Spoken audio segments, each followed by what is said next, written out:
அப்ப உங்கள் கோரிக்கை ஒரு அண்ணனிடம் உன் தம்பியிடம் உரிமையோடு கேட்டு எங்களுக்கு இதை செய்து கொடுங்கள் என்று கேட்கின்ற உரிமை உங்களுக்கு இருக்கிறது. செய்து கொடுக்கின்ற கடமை என் அண்ணன் செந்தமன் சீமானுக்கு இருக்கிறது. செய்வார். 15 ஆண்டுகளா கேட்கிறார். நான் உங்கள் வேலைக்காரன், எனக்கு வேலை கொடுங்கள். என்னை ஆட்சி கட்டில் ஒரு முறை உட்கார வைத்து பாருங்கள்.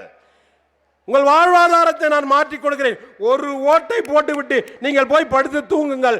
5 வருடம் கழித்து வந்து பாருங்கள், இந்த நாடு சொர்க்கமாக இருக்கும் என்று சொல்றார். செய்யலையே, நம்ம செய்யலையே. ஒரு மனிதன் எப்படி எதுக்கு போராட்டம்? தூங்கி எழுந்தா போராட்டம், படுக்க போனா போராட்டம். அண்ணன் பயம் வருது, ஒரு அழைப்பேசி வருதுன்னா அடுத்த போராட்டத்துக்கு கூப்பிடுறாருன்னு எங்களுக்கு தெரிஞ்சிடுது. இந்த சம்பவம் அங்கே நடந்துட்டு எங்களுக்கு தெரியுதோ இல்லையோ, இந்த சம்பவம் அங்கே நடந்துட்டு நீங்க என்ன பண்றீங்கன்னு கேட்கிறாரு. நீங்க என்ன பண்ணிக்கிட்டு இருக்கீங்கன்னு எங்களை மிரட்டுறாரு. ஆக இந்த மண்ணையும் மக்களையும் நேசிக்கின்ற, இந்த உலக உயிரினங்களுக்கு அரசியல் செய்கின்ற ஒற்றை மகனை நீங்கள் ஆட்சி அதிகாரத்தில் உட்கார வைத்து விட்டு, ஐயா கணேசன் அவர்களே போய் படுத்து தூங்குங்கள், இந்த நாடு சொர்க்கமாக இருக்கும்.